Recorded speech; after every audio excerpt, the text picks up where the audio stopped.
15 Things You Didn't Know About Julius Caesar, Real History Explained. One of the most influential figures in ancient history. Julius Caesar was a general, politician, and leader whose actions helped transform the Roman Republic into the Roman Empire. Born in 100 BCE, Caesar rose through the ranks of Roman society during a time of political instability and intense competition. Through a combination of military success, political strategy, and personal ambition, he became one of the most powerful men in Rome. He was a master of the game. But his rise to power also created fear among other leaders. In the shadows of the capital, a conspiracy was already beginning to take shape. This tension would eventually lead to one of the most famous betrayals in human history, a moment that would shock the ancient world and echo through time. Even today, historians continue to study his life, separating myth from reality and examining the lasting impact of his decisions on our modern world. In this video, we explore 15 real, evidence-based facts about Julius Caesar and the truth behind the man who changed the course of history forever. Let's dive deep into the life of Rome's most legendary son.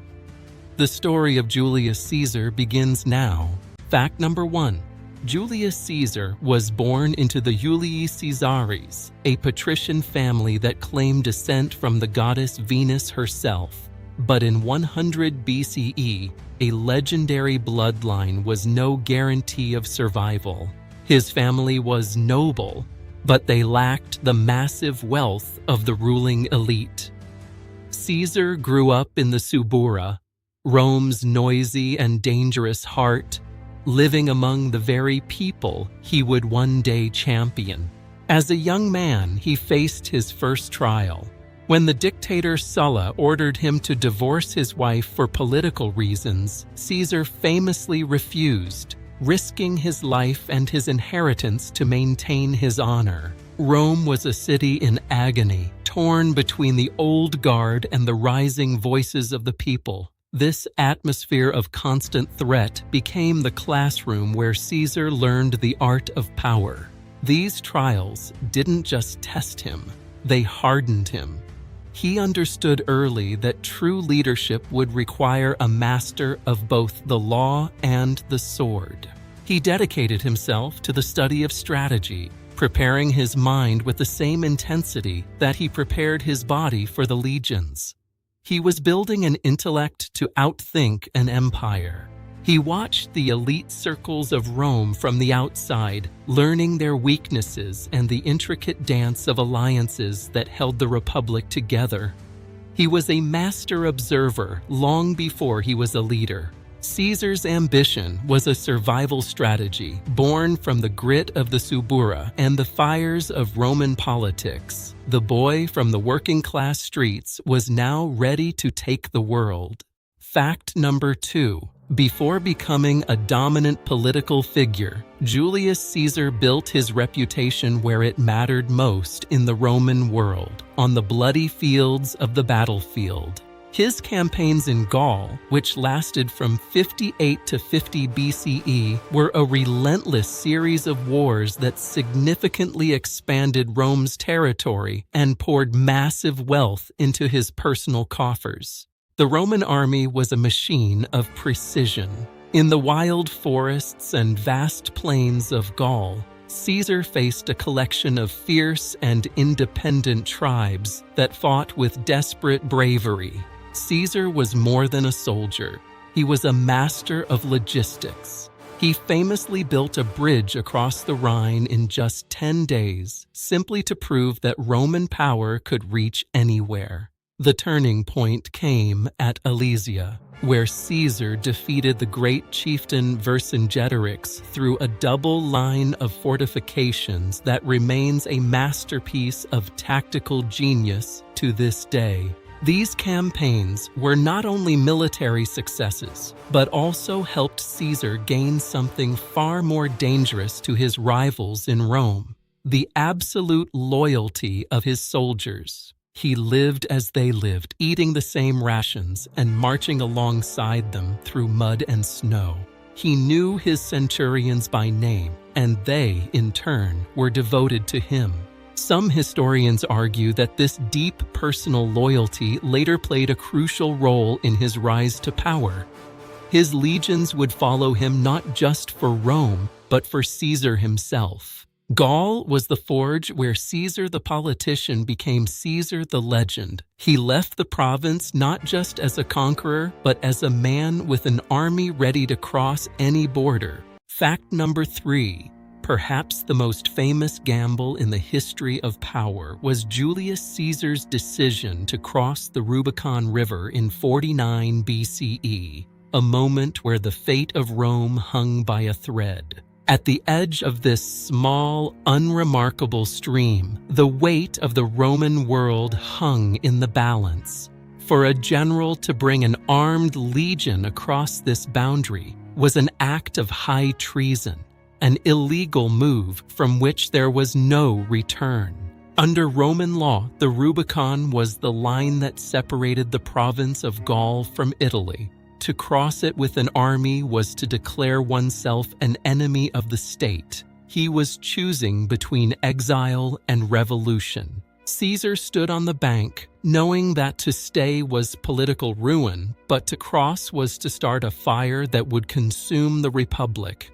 It was then that he famously uttered the words, "The die is cast." With that single step, the march toward Rome began.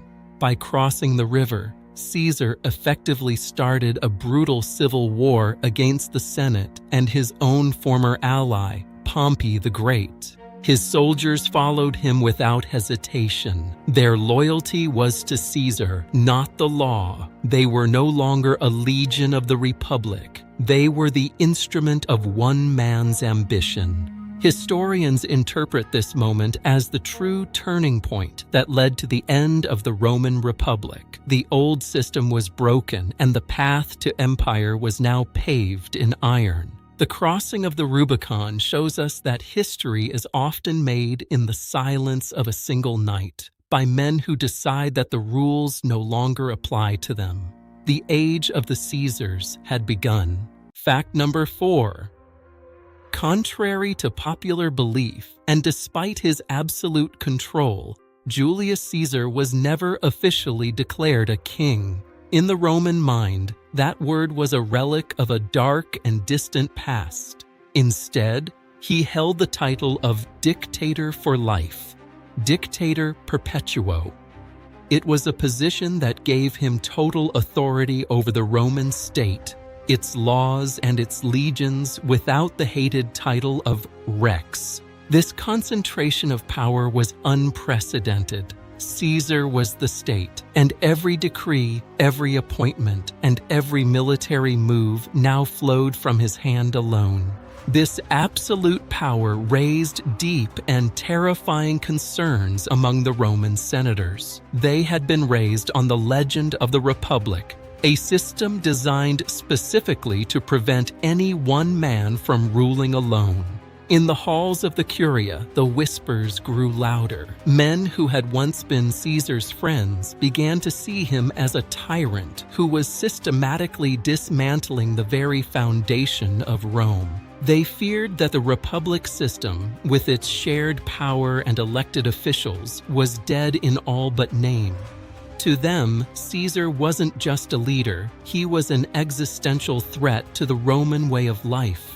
The more Caesar consolidated his grip, the more certain his enemies became that only one act could save the Republic. The path from dictator to martyr was already being laid. Caesar's title of dictator for life was his greatest triumph and his fatal mistake. It proved that in Rome, you could take all the power you wanted as long as you never called yourself a king. Fact number 5.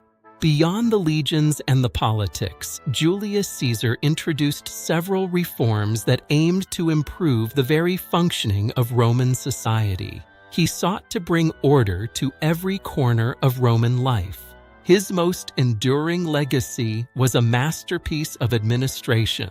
He understood that a great empire required a reliable way to measure the one thing no man can truly possess: time itself. Before his time, the Roman calendar was based on the lunar cycle and was notoriously inaccurate, often drifting months out of sync with the natural seasons and harvest cycles. With the help of the best astronomers of the age, Caesar introduced a radical new system. He established a solar calendar of 365 days, a change that resulted in the creation of the Julian calendar. This system was a triumph of standardization. It aligned the calendar with the sun and introduced the concept of the leap year, ensuring that Rome would never again lose track of the seasons. This system became the fundamental foundation for the modern calendar used globally today. It was so successful that it served as the Western standard for over 16 centuries. Through the simple act of counting days, Julius Caesar left a mark on history that every single person interacts with every time they look at a watch or a wall. He didn't just conquer nations, he conquered time. Fact number 6. Julius Caesar was known not only for his brilliant military skill, but also for his extraordinary ability to communicate and influence public opinion from thousands of miles away. While on campaign, he wasn't just planning battles, he was writing them. In the quiet hours of the night, he crafted detailed accounts of his victories, often referring to himself in the third person, to create an air of objective authority. Every stroke of the quill was deliberate. He presented his actions not as the ambition of a single man, but as the inevitable success of a Roman hero defending the Republic's honor. These writings, most notably his commentaries on the Gallic War, were far more than simple field reports. They were masterpieces of propaganda, designed to be read aloud in the forums of Rome. Speed was essential. Messengers carried his scrolls across the Alps, ensuring that his version of events reached the heart of the city while the blood was still fresh on the Gallic soil. In the streets of Rome, citizens gathered to hear the latest dispatches. Through his words, they experienced the thrill of the frontier and the majesty of his command, long before he ever returned home.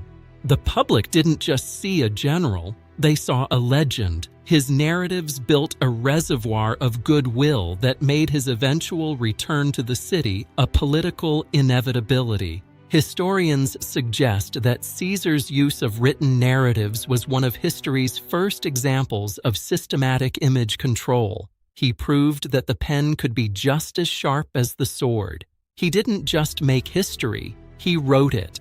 Fact number 7. At the same time that Caesar's triumphs were celebrated in the streets, his growing influence began to create a dangerous tension among Rome's political elite. As his power increased, many senators became deeply concerned about the future of the Republic. They saw the ancient institutions of Rome being overshadowed by the rising shadow of a single man.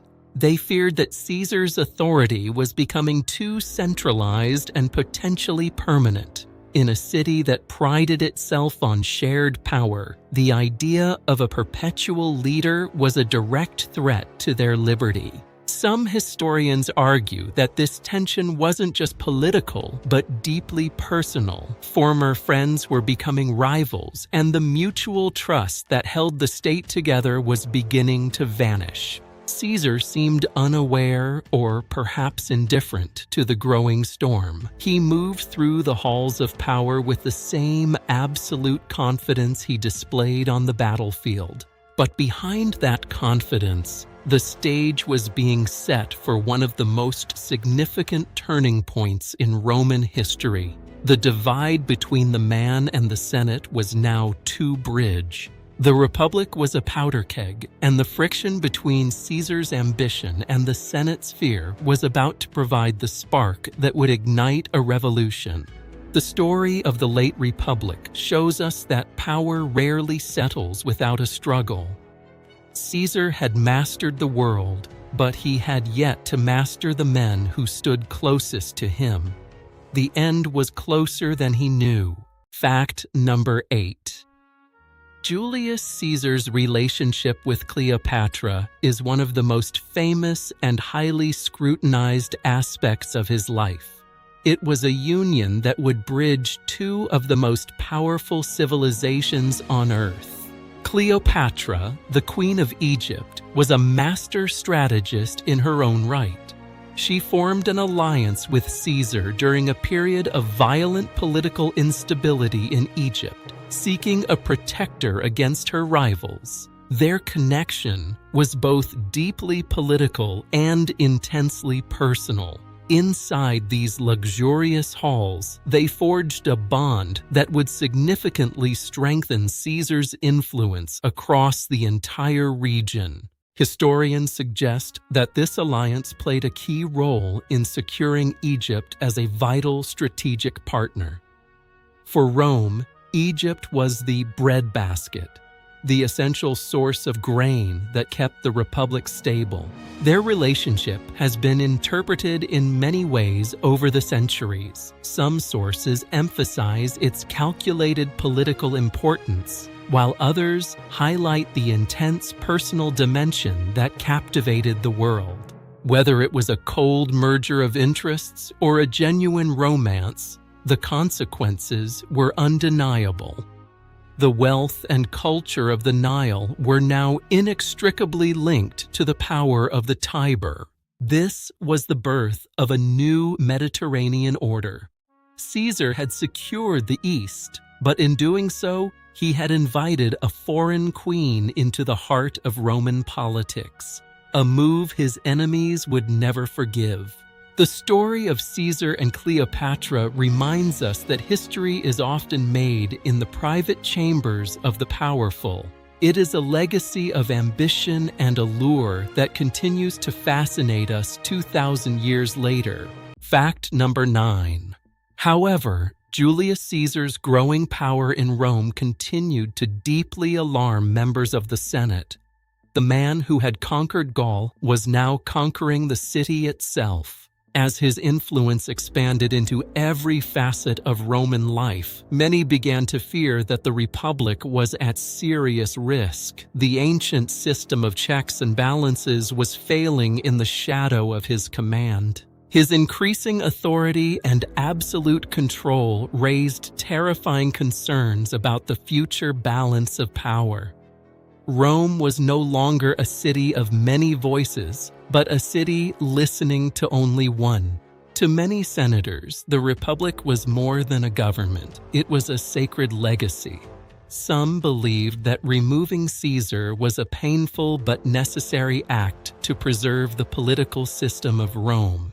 Historians continue to debate whether these fears were truly justified or if they were driven by the personal and political motivations of men who simply felt their own power slipping away.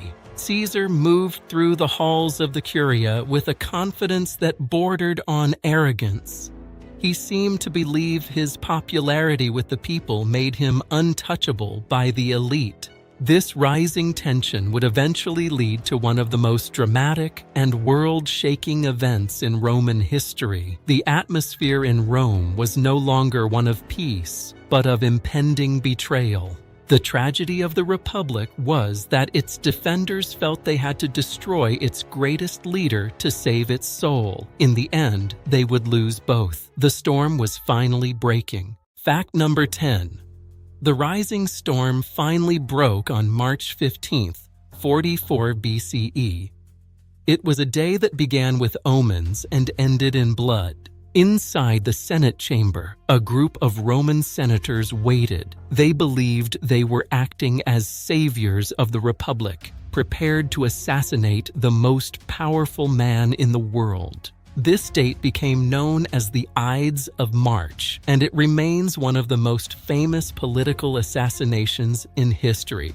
As Caesar took his seat, the conspirators moved in. The attack was carried out by dozens of conspirators, including individuals who had once been incredibly close to Caesar.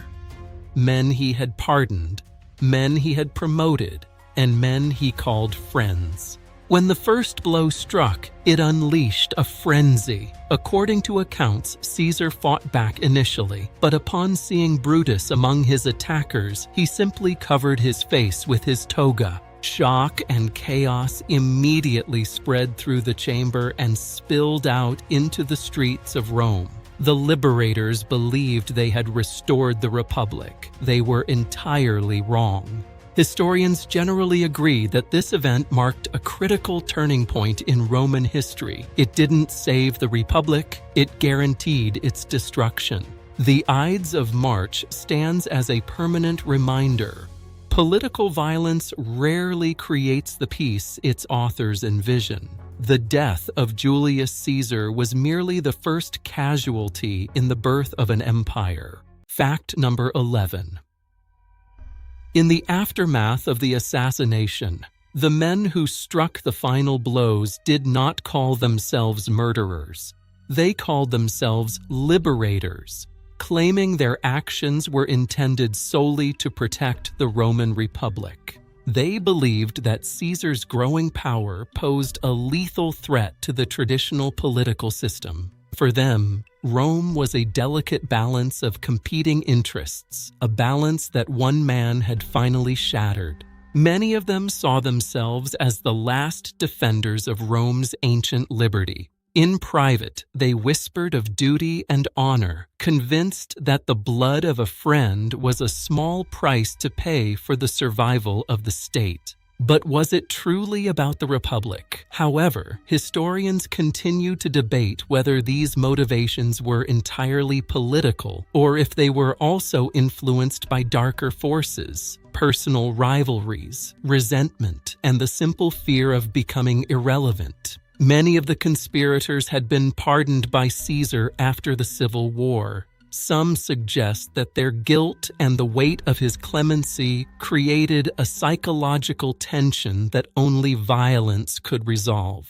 They watched his every move, searching for any sign of kingship. Every new honor he accepted was another seed of suspicion planted in the hearts of men who were losing their grip on the world they knew. Ultimately, the motivations of the Ides of March remain a complex puzzle. It reminds us that in the corridors of power, the line between noble principle and personal grievance is often thin enough to be cut with a blade. Fact number 12. Despite the noble intentions of the conspirators to save the state, Julius Caesar's assassination did not restore stability to Rome. It unleashed a whirlwind. Instead, his death created a sudden and terrifying power vacuum that led to immediate civil unrest. The city that had known Caesar's firm hand was now a place of fear and uncertainty. The people, whom Caesar had championed, were not grateful for their liberation. They were angry, confused, and ready to turn on the very men who claimed to have saved them.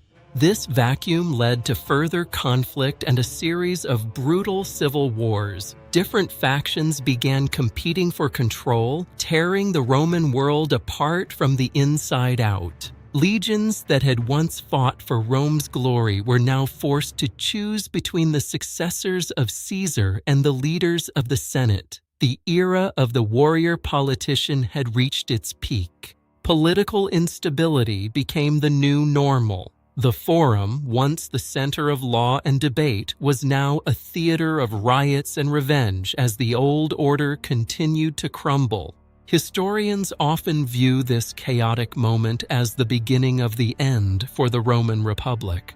The very act meant to preserve it had instead ensured its final, agonizing collapse. The daggers of the Senate didn't bring back the old Rome. They simply paved the way for the absolute rule of the emperors. The Republic was dead, and the world was about to change forever. Fact number 13.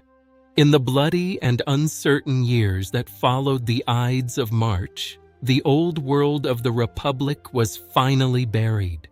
Rome transitioned from a republic to an absolute empire. The dream of shared power was over. Out of the ashes of the civil wars, Caesar's adopted heir, a young and calculating man named Octavian, began his meteoric rise to power.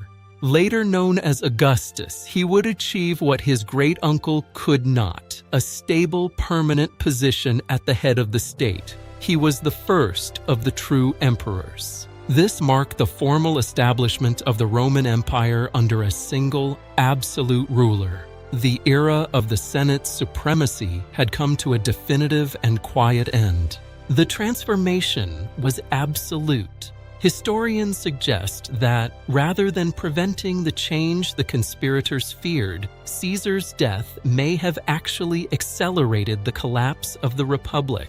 Augustus famously boasted that he found Rome a city of brick and left it a city of marble. The political transition was mirrored in the very stone of the Capitol itself. The death of the dictator was the birth of the Pax Romana, a long period of relative peace and stability that would last for over 2 centuries. The Republic had died so that the empire could live. The Ides of March didn't save the old Rome. It simply cleared the path for the new one. Julius Caesar was the bridge, but Augustus was the destination. The world was now ruled by one man. Fact number 14. After Caesar's death, Rome didn't return to its old ways. Instead, it entered a new and definitive period of political transformation that would change the world. The power struggle that followed was a decade of chaos. It reshaped the very structure of Roman leadership as rivals fought to claim the mantle of the fallen dictator. His adopted heir, Octavian, a young man many initially underestimated, began a gradual and brilliant rise to power. He was later known to history as Augustus. Through a series of complex political maneuvers and decisive military developments, Octavian did what Caesar could not. He consolidated total control while appearing to respect the old traditions. He became the first emperor of Rome. This marked a major turning point in human history as the state transitioned from a chaotic republic to a stable imperial system under a single ruler. The transformation was deep and permanent. Historians generally view this shift as the most significant and lasting outcome of the events surrounding Caesar's death. The Republic was a memory. The new Rome was an empire of one, a system designed to endure for centuries under the gaze of the Caesars. The transition was complete. Caesar's assassins wanted to save the Republic, but their daggers only accelerated its end. They killed the man, but in doing so, they gave birth to the emperor. The story of Rome had truly begun. Fact number 15. Today, more than 2,000 years after his assassination, Julius Caesar's legacy remains incredibly complex and continues to be fiercely debated by historians. Some view him as a brilliant and visionary leader who introduced necessary reforms, stabilized a chaotic world, and completely reshaped Roman governance for the better. Others argue the exact opposite. They maintain that his relentless concentration of power destroyed the democratic institutions of Rome and directly caused the fall of the Republic. Rather than a simple narrative of good or evil, Caesar is often best understood as a profound paradox, a figure whose actions had massive, rippling consequences, both positive and negative. His life is studied not only for what he achieved on the battlefield or in the Senate, but also for how his personal decisions fundamentally altered the course of human history. He was a destroyer and a builder. He crossed lines that could never be uncrossed, proving that the pursuit of absolute greatness often requires absolute ruthlessness. In the end, Julius Caesar is not just a man we study. He is a mirror reflecting our own understanding of power, ambition, and the price of immortality. Thank you for joining us on this journey through the life of Julius Caesar. If you enjoyed this series, make sure to subscribe and let us know in the comments, whose history should we uncover next? Julius Caesar's story reflects the eternal themes of ambition, power, and the profound weight of consequence. He was a man who tried to grasp the lightning of history. His rise and fall continue to offer timeless insight into the nature of leadership and the sudden violent shifts of political change. He left a blueprint for power that still exists today. Even today, his legacy remains deeply relevant as historians and researchers continue to explore the staggering impact of his life on the development of Western civilization. There is always more to learn. He became the first of the Caesars, a name that would become a title for emperors for 1,000 years. His presence is still felt in the laws we follow and the languages we speak. If you found this video interesting, consider subscribing for more real, evidence-based history, and let us know in the comments, which historical figure should we explore next? Thank you for watching.